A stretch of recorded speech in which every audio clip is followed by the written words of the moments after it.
Hi there, my name is Jesse Pohlman. I'm a science fiction fantasy author from Long Island, New York, and welcome to Untitled Writing Advice, where I take a question that I get from a friend or a stranger, and I answer them. And speaking of questions from strangers, if you leave a comment down in the comment section, I will do my best to answer them.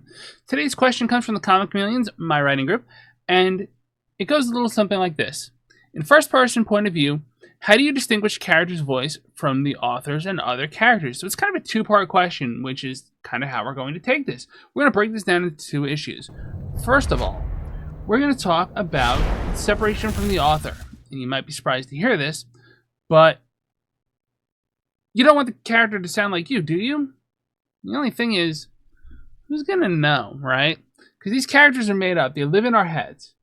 And especially if you have a protagonist who we spend most of our time with in a first-person novel. And let me reassure you, I'm not a first-person author. That's not really my thing. So some of this is just sort of guesswork, and some of this is just sort of, hey, I came up with this, and I would use this in a third-person context, just in a different way. So these characters live in your head. They exist in your head until you put them on the page, and other people can interpret them. So if they live in your head, they're going to sound like you to some extent. The question is, how similar and what percentage?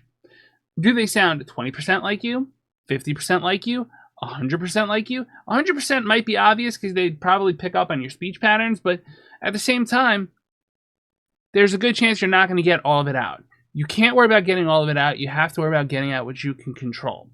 With that said, we're going to talk about some more strategies in part 2, which is coming up right now. And I just electrocuted my poor cat's ear with static. See, she's being a very good office cat. She is the other character in this situation, right? We want separation from each other so we sound unique. Well, she's got a cat upbringing, and I've got a human upbringing, so naturally we're going to have differences, right? Go back to Betty. Don't get stuck on my headphones. So, if the cat is going to sound different than I am, we're going to be able to hear that when we read it back, right?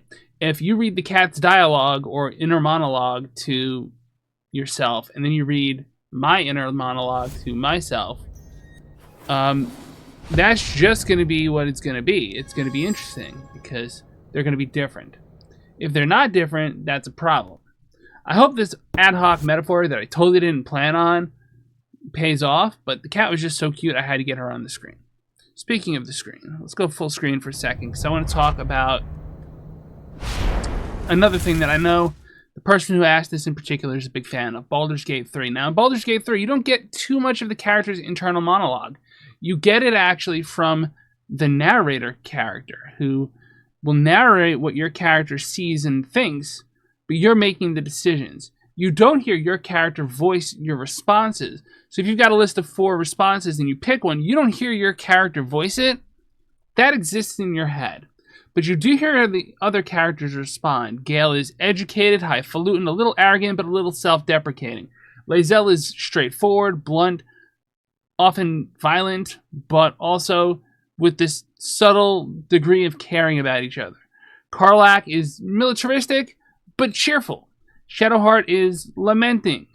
Will is determined, but a little tormented. Astarion is just a wonderful bastard. You know, there's a term for that. Glorious bastards or something. I don't know. He's one of them.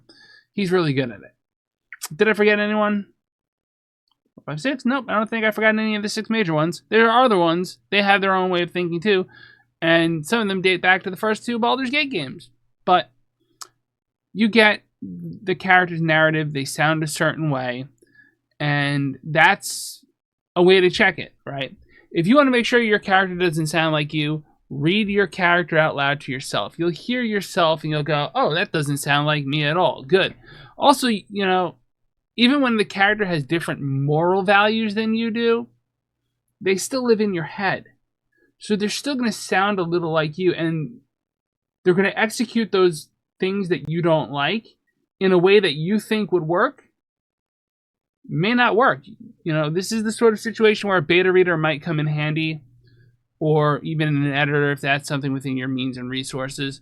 But beta reading will do a lot of this work just on a basic level. You can always work trade beta readers. Like that's a pretty common thing. It's a little harder to work trade an editor unless you're an artist or something. But anyway, I've gone on long enough. I want to thank you all so much for joining me here. If you enjoyed this video, the number one thing you can do is subscribe, so I can know that people are watching and know that people are going to get these. And then the number two thing you can do is just leave a comment and let me answer your question. I'm happy to answer, even if I don't necessarily know what I'm talking about too much, you know?